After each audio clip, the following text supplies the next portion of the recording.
Hello and welcome back to True Stories to Learn English. Today's story is about a very old tradition. Every year on Good Friday, many people don't eat meat. Instead, they eat fish. But why? Let's find out the real story behind this tradition and learn some English on the way. Good Friday is a Christian holiday. It remembers the day Jesus Christ died. It is a day of sadness, reflection, and prayer. Because of this, many people avoid eating meat. But fish is allowed. Why is that?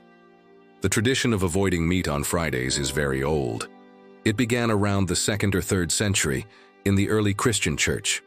At that time, Friday was seen as a day of sacrifice because Jesus died on a Friday.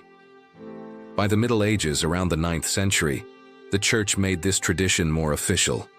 Popes and church leaders created rules to help people remember the meaning of Good Friday. But here's something interesting. The church never said you must eat fish. The rule is don't eat meat from warm-blooded animals. So you can eat fish, eggs, vegetables, even cheese or soup. Fish became popular because it was simple, humble, and biblical. In the Christian tradition, meat is a symbol of celebration and wealth. In the past, meat was expensive. Only rich people ate it often.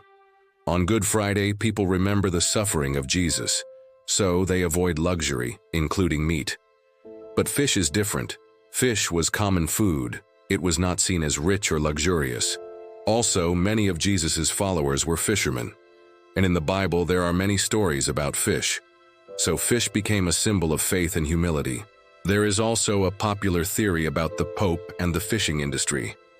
Some people believe that in the Middle Ages, the Catholic Church promoted eating fish on Fridays to support the fish market. According to the theory, maybe Pope Nicholas I in the 9th century encouraged fish to replace meat. At that time, many people fasted on Fridays. If they couldn't eat meat, they needed another source of food, and fish was perfect. But here's the interesting part. Some fish markets were controlled or taxed by the church, so more fish sales could also mean more income for the church. There is no official document that proves this theory. But it makes sense, right? Religion and economy were closely connected. Even if the rule started for spiritual reasons, it also helped the fishing business.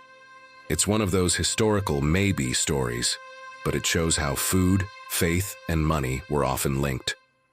Today, the tradition continues. In many countries, people eat fish on Good Friday.